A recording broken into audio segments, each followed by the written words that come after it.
Hello guys and welcome back to the channel. Today we're going to take a look at the Freelancer Dur or Endurance, one of 4 variants. This ship is MISC's attempt at producing a extended range exploration version of the Freelancers. So this ship was designed to find things like minerals, wrecks, points of interest, planets, systems, with all of that good stuff and exploration in mind. To do that, it did come with some extra features that you won't find on the standard Freelancer ship, and that has come at a cost of losing some of your cargo carrying capacity. Some of those features include improved sensors. The ship has an extra computer. It also has an onboard fuel refinery and extended range with those fuel tanks, which I believe are fuel tanks to be hanging off the winglets and the nacelles at the back there. For me personally, I think it's one of the more pleasing Freelancers to look at out of the collection of the 4 models that we currently have in game at the moment. There are a few niggles with the Freelancer ships. They desperately need their gold standard pass, in my opinion. Since the release of the hull A, the interior of that ship is exquisite, and you look at the Freelancers, they definitely need their gold pass.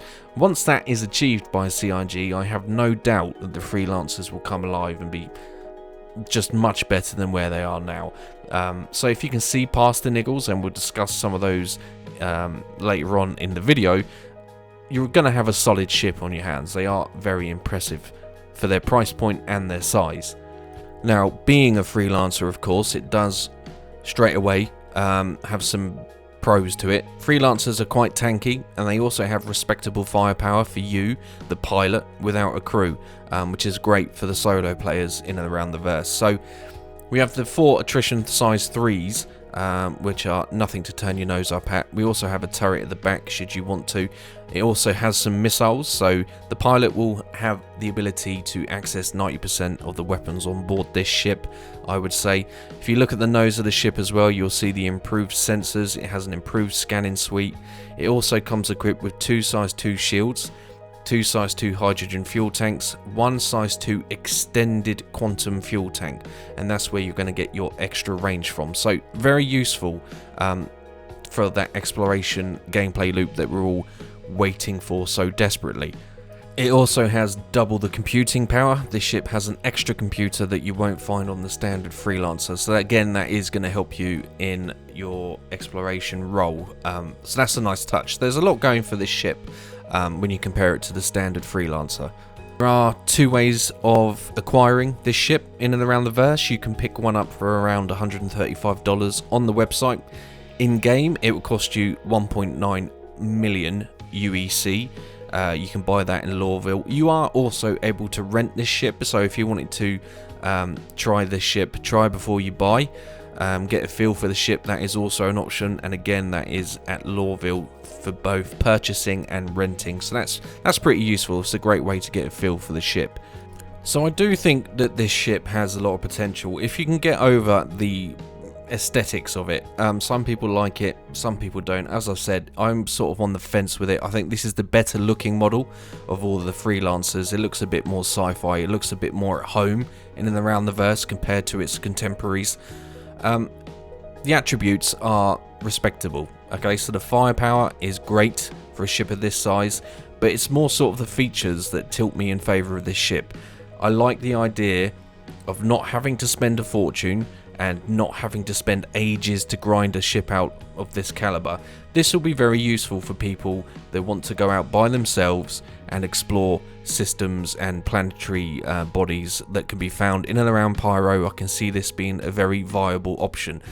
Of course, the benefits of this ship as well is, yes, we can carry up to 36 SCU of cargo. Some of that has been sacrificed for the fuel refinery, but the fact that we can have a turret gunner and bring some of your friends along as well is also a nice touch should the occasion arise. But predominantly, to have access to 90% of the weapons, have a great ship that has that exploring capability for you as a solo player, this is a very solid entry into exploration. I do feel that this, with the features it has on board, this is very well suited to anybody that spends most of the time in the verse solo but does want to go out and do some exploration. With that extended range, you know, the fuel refinery, which I believe is predominantly going to be for the hydrogen, not quantanium. I haven't seen anything on that though, so don't take that as gospel. So yes, a lot going for it, and it has the tendencies of all the other Freelancers. It's quite tanky, has excellent firepower for its size, can handle itself well in a dogfight. You can easily go bounty hunting with this, and it does allow room for certain vehicles. Moving on to the internals of the ship, then you can see it shares exactly the same design that you'll find on all the other Freelancers. This is where some of the niggles arise with some of the Freelancers, well in fact all of them, in my opinion. As you can see, we still have the 4-man seat situation here, so there's your pilot seat, your co-pilot, your 2 engineers behind you, and you might want to bring some crew members just to help you with that fuel refinery. Completely optional, of course. We're not sure how that's going to pan out. But as you can see, plenty of room in here. I'd say the back seats are a little bit tight. I would like to see the cockpit reworked in some aspects. Everything's a little bit out of reach. The vision isn't particularly brilliant with that tight windshield that we have. Moving to the rear of the ship, of course, brings us to the cargo area. The ship holds 36 SCU. You can squeeze vehicles in here. You will get a rock in here. You will get Gravlev bikes in here, not a problem, which might be a better option unless you're deliberately searching for minerals. Then you could take a rock, just be careful you don't catch it in the top turret entry point. So that could be an option if you're seeking out minerals and diamonds and things of that nature to mine with the rock. The rock will fit in here. I don't think you'll get a tumbrel. I haven't tried. It may be possible. I think it would be a little bit too tight. So you can see we have the standard gun turret there that you'll find on the other Freelancers, giving you a little bit of extra protection. Moving on from that room, that will bring us to the refinery, which I believe is solely going to be for hydrogen. I haven't seen any reference about quantanium. So this will be useful when we're planet side, being able to just constantly source our own fuel. That will allow us to go longer distances across planet surfaces. So that's a very nice touch. I'm not sure in which order it will operate. As you can see, there's sort of 2 installed systems here, so we'll just have to wait and see how that's going to operate and how many people you might need. Moving on brings us to like a mini cargo room. This is something that can be found on the other Freelancers as well. I think I would have medical supplies and food stored in this little room here, and then through here that brings us directly to the living area. So it's kind of a little small boxed room by itself. So I think weapons, medical supplies and food, weapons at the back, and whatever else I find on my journeys along with the vehicle. Then that brings us through to the living room. So this is where your crew are going to be chilling and making their money, relaxing, logging off, all that good stuff. You can see we've got the 4 beds, an engineering station, we have a toilet, a kitchenette with a food processor, all the good stuff. So you have basic amenities here. Not quite up to scratch as the whole A. For example, there's no armor locker or weapon stowage for your characters while you're on board, which is a little bit annoying. I'm sure that will get remedied, or at least I hope that it does, because being an exploration ship, you're not always going to be want to be wearing your gear all the time. I think that'd be quite annoying. And then finally brings us through to the cockpit, the infamous cockpit with that very, very tiny windshields. Visibility is an issue in this ship, and the MFDs need reworking in my opinion. There's some issues to be found there. So overall, nothing exuberant, but it does have some good features. Your crew are going to be pretty uncomfortable in the rear seats. I think they need fleshing out as well. But overall, feature-wise, exploration-wise, price point-wise, this is a very good solid ship for a solo player who just wants to play with some friends. I think this is a very good ship to have in your fleet. You won't find any complaints in terms of its features from me. Okay guys, what we'll do now is of course take our tour of this ship, and we'll start at the nose, make our way around, have a good look, see what the differences are. So as you can see straight away in the chin here of the front of the ship, we have these 2 extended antennae which improve the scanning suite of the ship. Of course we do have the extra computer. and then we have an entry point in the form of a basic door.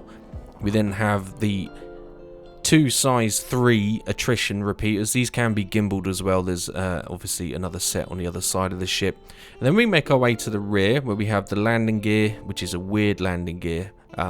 Kind of look like bricks. We have the missiles on the winglets, and I think these are extra fuel tanks that you can see off the nacelle and under the wing here.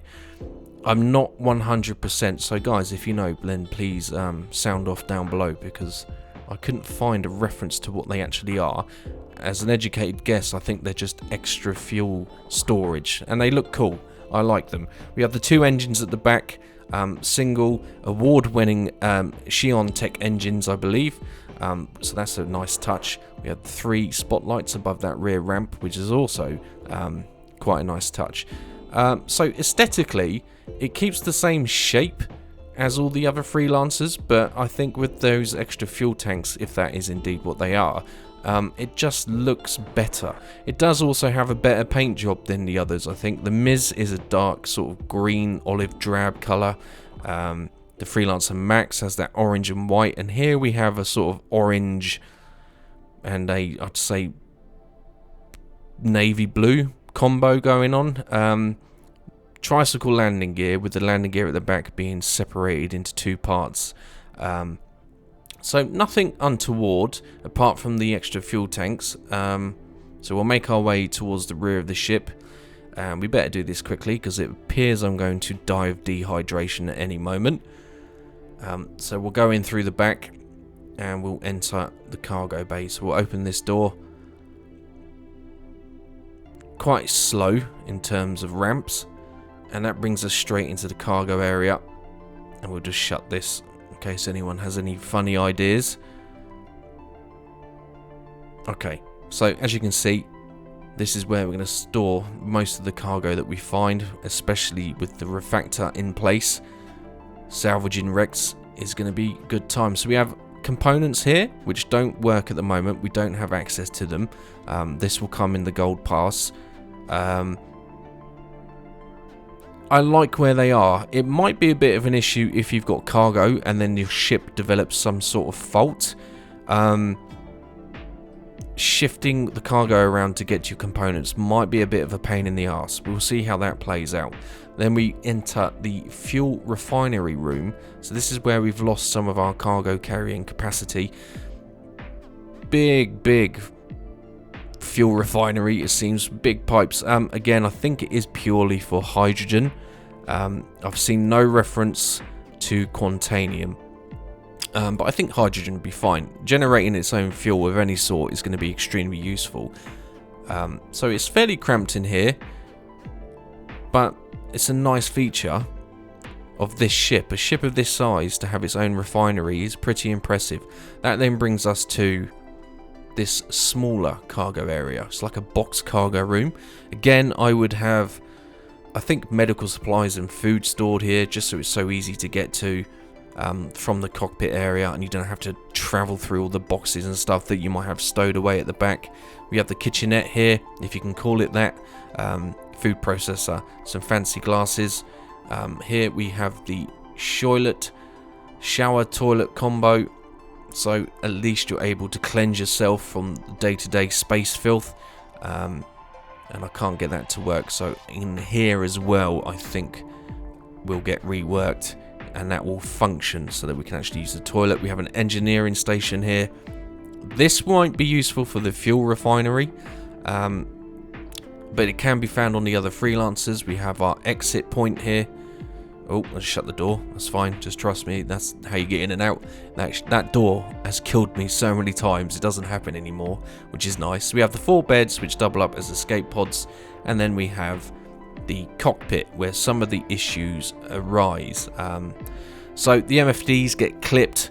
It's quite tight at the back here. Visibility, they tried to remedy it by adding like a skylight into the cockpit, which does let a lot of light in, I have to admit, but all very roomy at the front, not so much at the back. And then we hop in the seat, we get that very narrow vision from the windscreen in front of us. The MFDs are sort of projected to your face, which is okay. Some of the buttons don't work. in here, but this is my issue. When the MFDs get covered by your arms or your armour, it's very difficult to read. Not all the time, it's just something I feel needs to be resolved. I do not like where these MFDs are placed. They're just out the way and a little bit cumbersome. So ideally they need to be moved somewhere else, and let's have these switches working. But the radars at the front, everything at head level's fine. It's my I'm annoyed with everything else to the right and left of the pilot. It's the same for the co-pilot seat. So just a few niggles really that need touching up. Ideally an armor rack and a weapon rack need to be included. If they can make it like the whole A, then these series of ships, the Freelancers in general, will be brilliant. Because especially this one has got so many features, it's got a lot going for it. Ideally, really well suited to a solo player who wants to go and explore the verse, not have to spend a fortune, and not have to spend hours and hours grinding it out to buy in game. So it has a lot going for it, this ship. So there we go guys, that was my video on the Freelancer Endurance. I hope you enjoyed it. If you did, you know what buttons to press, and I of course will have more Star Citizen content en route to your location very soon. Thanks for watching guys, take care, cheers.